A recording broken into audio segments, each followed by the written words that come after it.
Hey, Nelson, alcoholic addict. That is not my real name. That is a fake name that I use here at LOL Sober. I gotta say, I'm in a pretty spiritual place these days. I think the key word there is pretty.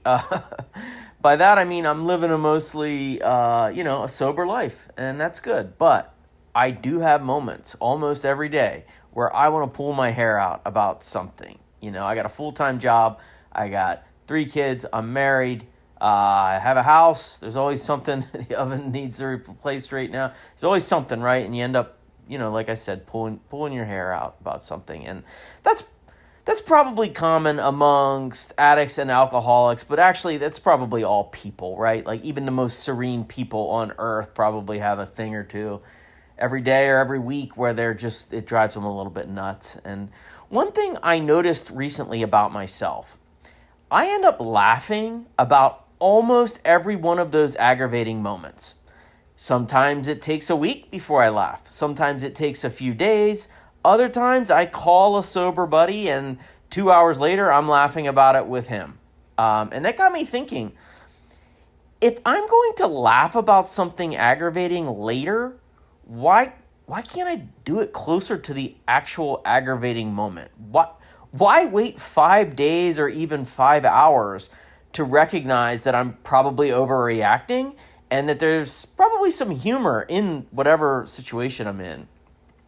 I'll give you one specific example that probably so many people can identify with is I have a very hard time on road trips with my family. Any parent probably gets that.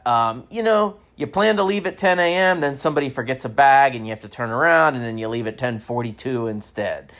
Then you get going and you make it a half hour and somebody has to pee. And you make it another half hour, somebody else has to pee. A lot of peeing happening. Then 2 kids start arguing about who gets to sit where, and then you hit traffic. It's obvious, it's obvious what the problem usually is. The problem is I came up with a plan that included lots of expectations about what will happen when, and then life happens. I take these tiny little issues, I won't even remember them later, and I make them into absolute catastrophes, So a lot of that stuff it's on me. It's on me to get better at it. I'm working on it. And it happens over and over again. I know the issues. I can just rattle them off immediately. And I go to that place anyway. Absolutely. I morph into Clark Griswold every time where I have these preposterous, naive expectations. And then some shit hits the fan and I blow my stack every time, Luckily, these days, when I say blow my stack, I just kind of grit my teeth and am angry.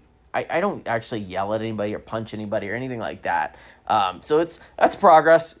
I'm not choking people out at the gas station. That's good. So what ultimately pulls me out of that funk is that I make a phone call or two to a sober friend, or I get to a meeting, and then I laugh. I always laugh because it's funny. Life is funny. Like the Clark Griswold vacation movies, National Lampoon's European Vacation, National Lampoon's Vacation, National Lampoon's Christmas Vacation. These were all comedies, right? These were not dark horror stories. These were comedies. So there's a lot of laughter in life if you're looking for it. And the phone calls, they always help. I'm able to find the humanity in these situations because, guess what, asshole? A 7-year-old kid doesn't have a Navy SEAL's bladder control. This is shocking news, right? And you know what? Sometimes there's road construction when you're driving on a lot of roads and it slows you down. That is life on life's terms. Come on. And I always end up chuckling with a friend who can usually empathize with what I'm dealing with. Usually I have a lot of people in my life who they have kids and they've gone on road trips, or they've just gone on road trips by themselves and run into potholes all the time, and they get it, and I've even, forget the phone calls, sometimes I've made phone calls to sober friends where it goes to voicemail, and halfway through the voicemail I'm laughing at myself. So it'd be like a 44-second voicemail where the first 18 seconds are me venting, and then in the next 26 are just me starting to laugh at a situation. So I have started to really pressure myself in a tense moment, not afterwards, in a tense moment, to say, hey, what will be amusing about this a week from now or 3 days from now? What will I laugh about? My goal is to try to find the humor in a difficult situation closer to when it's most difficult. So hopefully it becomes less difficult in the moment. You know, in that example above, if I hear my little buddy in the back seat say, 26 miles into a 300-mile trip that she has to pee, why not just chuckle to myself and say, ha ha, I knew this would happen. It happens every time. Ha ha, let's laugh about it. And then pull over and take her to the bathroom. We'll see how it goes. It's a nice ambition to have, but my family and I are actually going on a trip soon that is a long drive, 5 of us in one car. So I will get to put this experiment to the test, and something tells me I'm still going to be grumbling when I have to stop at the rest area 10 minutes from my house.